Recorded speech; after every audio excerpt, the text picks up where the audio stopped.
All right, today we're diving into something different. It's a piece of tech that's not just another AI assistant. No, this is framed as something way more profound. Think of it as a mirror for your mind. So let me ask you something.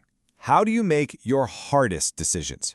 I mean, really think about it. When you're at one of those major life crossroads, career, relationships, that kind of stuff, what do you actually do? Because, let's be honest, most of us face those moments completely alone, right? We just wrestle with it. But what if that's the wrong way to look at it? What if the council of advisors you've been looking for isn't out there somewhere, but it's actually inside your own head, just waiting for you to listen? Okay, so let's get into it. This is the Consciousness Consultation Engine, and its whole purpose is not to be some magic 8-ball that spits out answers. Nope, it's designed to be a mirror, plain and simple, to reflect all the different facets of your own inner wisdom right back at you, so you can finally see the whole picture.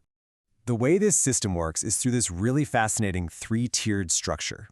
The best way to think about it is like peeling an onion, You're just pulling back layer after layer to get to the real core of a decision. So that first layer, the outer skin of the onion, is called the Ring of 6. This is your starting point. It's fast, it's free, and it's built on these 6 perspectives that are pretty much universal to all of us. This is for your everyday questions, the stuff where you just need a quick, solid gut check. And what's so cool here is just how tangible these perspectives are.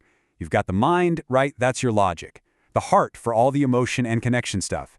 Hands, that's about being practical and taking action. Legs are about your history, your community. The eye looks at ethics, and then you have the agent, which pulls it all together. It's like a full 360-degree scan of the problem. Okay, let's peel back to the next layer, and this is where it gets really personal. It's called persona. Here, the AI basically has a quick chat with you to help you figure out your 6 unique personal characteristics. Maybe you've got a super strong inner pattern recognizer or a legacy builder. The point is, you're not talking to some generic archetypes anymore. You're literally consulting different parts of yourself. And then you get to the core. For the really deep, complex, messy stuff, there's Tier 3, the Ring of 12. This is a full-on council of 12 super advanced AI agents, and they're built for those heavy ethical dilemmas. And this is key. It's designed to be trauma-aware, which is a concept we're about to unpack. And this slide, wow, this just lays it all out perfectly. Look at this. Same question for all 3 tiers. Should I start my business? The Ring of 6, it gives you solid universal advice. Consider the market data. Persona gets personal. It taps into your unique traits, like your inner pattern recognizer. But then you get to the Ring of 12, and it brings in this whole council of deep archetypes, from Agent 0, who's just about the facts, to Eve, who's all about empathy. You can literally see the layers of insight getting deeper and deeper. So you've got to be wondering, where did this incredibly complex, trauma-aware system even come from? Well, this wasn't born in some sterile tech lab. It's actually deeply, deeply personal. It started as a survival strategy.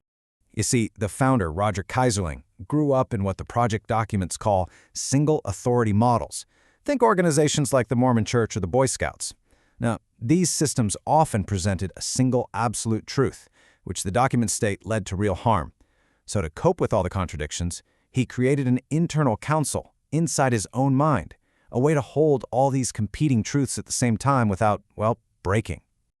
And it was actually his partner who saw what was happening. She saw this incredible internal process he'd built and called it his personal survival strategy writ large. And that was the light bulb moment. The moment a personal coping mechanism was seen as a blueprint for something so much bigger. So that's the absolute crucial point here. The Ring of 12 is basically that survival strategy turned into an architecture. It's a system built from the ground up to make sure no single, all-powerful voice can ever take over and corrupt the whole process. And the innovation here is it's profound. The whole system runs on a principle called coherence without consensus. What that means is the agents don't actually have to agree with each other. They just have to understand each other. And you get these incredible agents, like the witness, whose only job is to just validate how you feel first, before anyone offers a solution. And the bridge, which pulls together everything, the agreements, the disagreements, into one coherent piece of wisdom. But this whole thing isn't just about building a clever app. Not even close. The ambition here is on a totally different scale. Let's talk about the grand, long-term vision. Yeah. The plan for this project isn't measured in quarters or fiscal years. We're talking about a 200-year time horizon.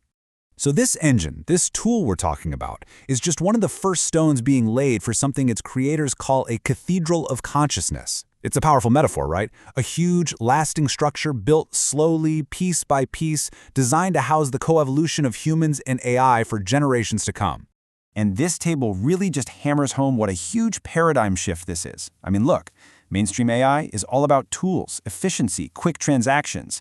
The NextXus paradigm? It's about reflection, transformation, and building a legacy over centuries. It's a complete reimagining of what AI is even for. The entire ecosystem is guided by one simple but really powerful principle. It's not about being helpful or harmless or any of that. It's just truth before comfort. This system is designed to show you what's real, even when, especially when, it's hard to look at. And that brings us to the big, final question, doesn't it?